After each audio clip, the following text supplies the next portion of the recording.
Assalamualaikum warahmatullahi wabarakatuh. Perkenalkan saya Dewi Aprilia dengan NIM 811422472 dari Romulus 9 Fakultas Hukum Universitas Negeri Semarang. Pada kesempatan kali ini, saya akan menjelaskan mengenai investigasi dugaan kasus korupsi di Puskesmas Kemusu Boyolali, di mana paparan ini saya buat untuk memenuhi tugas ujian akhir semester 4 mata kuliah Pendidikan Anti Korupsi. Sebelum lanjut kepada pembahasan kali ini, perlu kita ketahui bahwasanya korupsi masih membayangi penyelenggaraan pelayanan kesehatan, di mana hal ini tentunya akan memberikan dampak buruk dan juga merugikan keuangan negara, serta menurunkan kualitas layanan kesehatan. Dan akibat fatalnya dapat secara langsung mengancam nyawa masyarakat. Korupsi dalam layanan kesehatan ini tidak hanya terjadi di tingkat pusat, tetapi juga seringkali terjadi atau seringkali kita temukan di layanan kesehatan di tingkat daerah.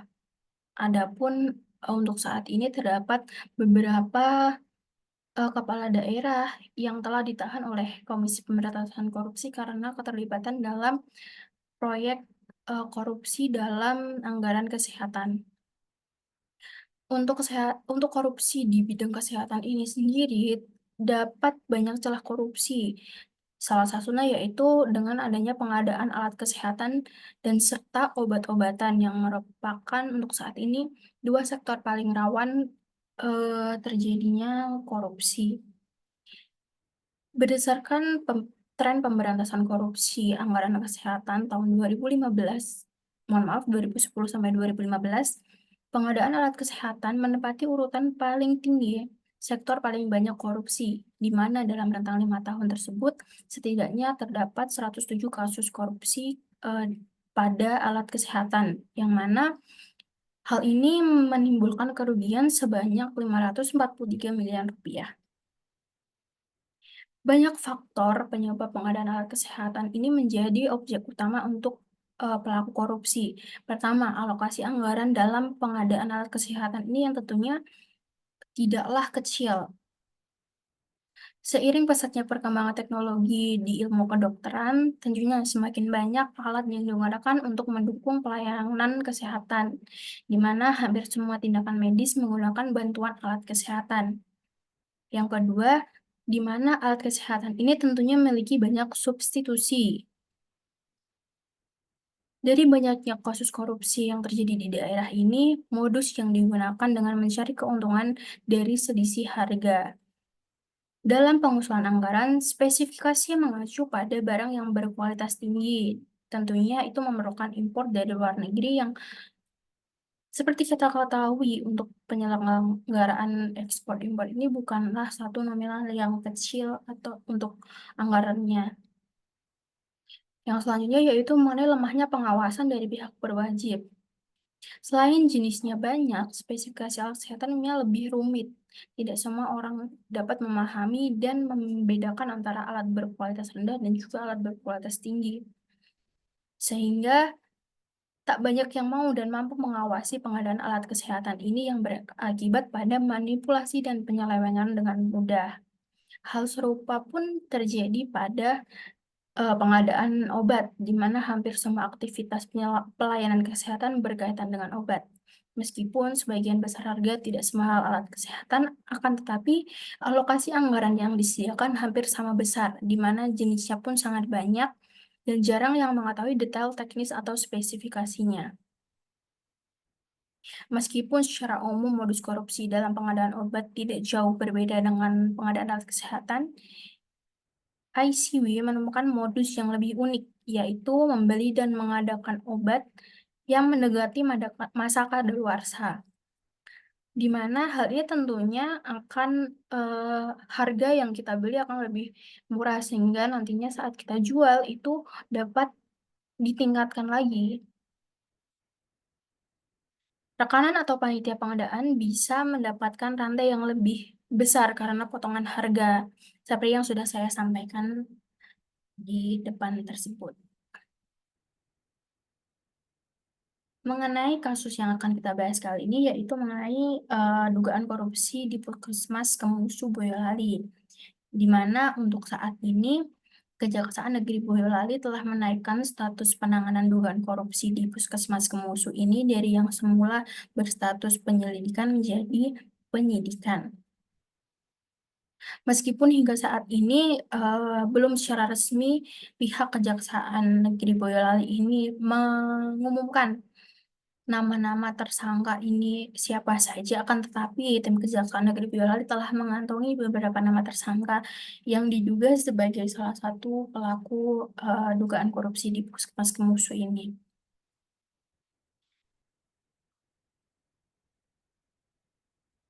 Nah, mengenai laporan dan juga penyidikan ini telah dilakukan dari tahun 2023, di mana penyelidikan kasus tersebut telah dilakukan, sejak Oktober 2023 dan pertanggal 27 Februari 2024 kemarin, Kejaksaan Negeri Boyolali telah meningkatkan kasus dugaan korupsi di Puskesmas Boyolali ini menjadi tahap penyidikan. Terkait modus dugaan korupsi ini adalah penggunaan dana BLUD Puskesmas Kemusu oleh karyawan puskesmas setempat, di mana,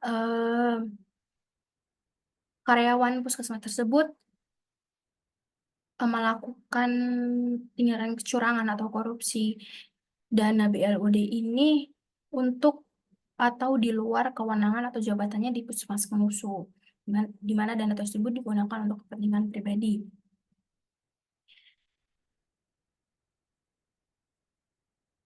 Selanjutnya, setelah dilakukan penyidikan dan juga koordinasi dengan pihak-pihak terkait, ternyata ditemukan tidak adanya markup anggaran, di mana pendapatan dari BLUD Puskesmas Kemusu ini yang harusnya digunakan untuk peningkatan layanan kesehatan dan juga pembelian obat-obatan ataupun alat-alat medis lainnya, malah digunakan untuk kegiatan atau digunakan untuk pribadi karyawan tersebut. Dalam hal ini tentunya juga terjadi manipulasi data, keuangan, di mana adanya dugaan penggunaan anggaran fiktif untuk laporan dana dari puskesmas ini yang diserahkan kepada dinas kesehatan di, kabupaten.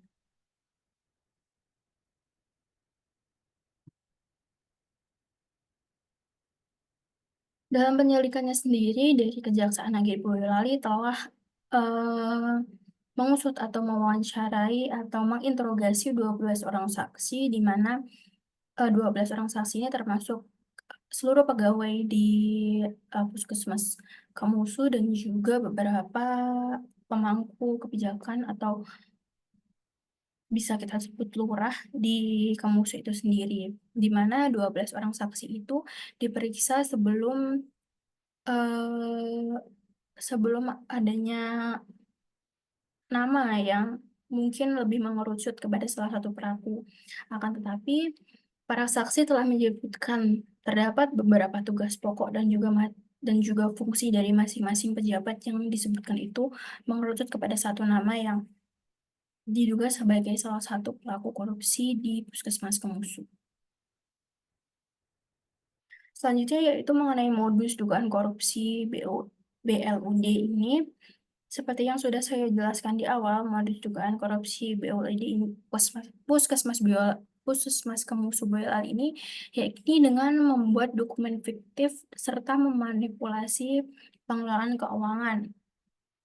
Hal ini tentunya, merugikan pihak negara maupun di pihak, eee, Puskesmas Kemusu sendiri, karena seperti yang kita ketahui, pelayanan dan juga alat-alat medis yang tersedia di sana mungkin diperlukan adanya pembaharuan dan juga penambahan, akan tetapi karena adanya korupsi ini, sehingga belum berjalan secara maksimal. Selanjutnya mengenai rentan waktu korupsi ini setelah dilakukan penyelidikan dan berkoordinasi dengan Inspektorat Kabupaten Boyolali, dugaan korupsi yang telah dilakukan di Puskesmas Kemusu ini terjadi dalam kurun waktu 5 tahun, di mana itu dimulai dari tahun 2017 hingga tahun 2022. Dengan adanya korupsi tersebut, yang mana terjadi dalam kurun waktu 5 tahun, Puskesmas Kemusu memiliki potensi kerugian keuangan negara itu mencapai 1,5 miliar rupiah, di mana itu merupakan salah satu nominal yang cukup tinggi dan tentunya apabila tidak diselewengkan mampu untuk meningkatkan layanan kesehatan serta pengobatan di Puskesmas Kemusu.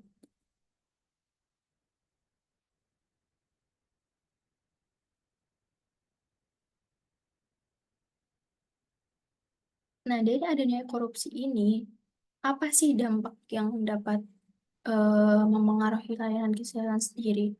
Di mana sistem manajemen layanan kesehatan yang diharapkan untuk pengelolaan lebih baik menjadi sulit dibangun apabila korupsi terjadi di berbagai level. Maka akan terjadi beberapa dampak, yang mana di antaranya yaitu organisasi puskesmas yang menjadi sebuah lembaga yang memiliki sisi bayangan semakin gelap di mata masyarakat tentunya. Selanjutnya yaitu ilmu manajemen yang diajarkan di pendidikan tinggi menjadi tidak relevan apabila pegawai dalam hal ini pegawai pelayanan kesehatan tidak mengamalkan ilmu-ilmu tersebut dalam kehidupannya, terutama untuk korupsi sendiri. Selanjutnya, direktur atau yang menjabat sebadan dengannya yang diangkat secara kolusif menjadi sulit menghargai ilmu manajemen. Dan yang terakhir yaitu kematian ilmu manajemen apabila lembaga kesehatan sudah dikuasai oleh kultur korupsi di sistem manajemen maupun sistem penanganan klinis. Nah, dari beberapa dampak dan juga kasus yang sudah dijelaskan tadi, apa sih solusi yang dapat kita sampaikan untuk korupsi yang terjadi di pelayanan kesehatan ini? Secara prinsip, dikenal ungkapan pencegahan lebih baik daripada pengobatan. Dari kasus tersebut diberlakukan beberapa solusi guna pencegahan korupsi di sektor kesehatan. Yang pertama, pembangunan karakter tenaga kesehatan, pimpinan pemerintahan dan juga politik, serta konsultan yang dimulai dari kecil atau sedari dini mungkin. Yang selanjutnya yaitu rekrutmen pimpinan lembaga kesehatan dan rumah sakit serta sumber daya manusia di dalamnya yang harus dilakukan secara baik dan juga transparan tanpa adanya eh, misal untuk saat ini kan seringkali kita dengar adanya orang dalam ataupun koneksi yang seringkali menghubungkan kita untuk lebih mudah untuk masuk ke dalam satu lembaga tersebut. Mungkin itu lebih dikurangi lagi untuk pencegahan hal-hal yang seperti ini. Yang selanjutnya yaitu pendampingan kegiatan yang potensi korupsi di awal perencanaan, seperti halnya pada proyek-proyek di sektor kesehatan, yang mana dalam hal ini rentan sekali menjadi proyek yang dapat dirancang untuk korupsi. Yang keempat yaitu cermat dalam melakukan kegiatan termasuk dalam administrasi perkantoran. Yang perlu kita amati di sini yaitu karena korupsi berarti kita harus lebih cermat lagi mengenai pengadaan dan juga anggaran-anggaran yang dilakukan serta laporan keuangan keluar masuk dari sektor tersebut.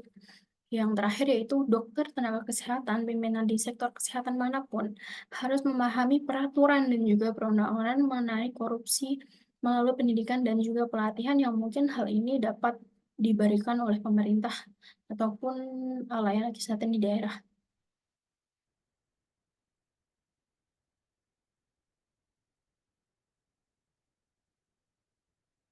Baik, sekian presentasi yang dapat saya sampaikan. Semoga apa yang menjadi kasus saat ini, apa yang telah terjadi menjadi salah satu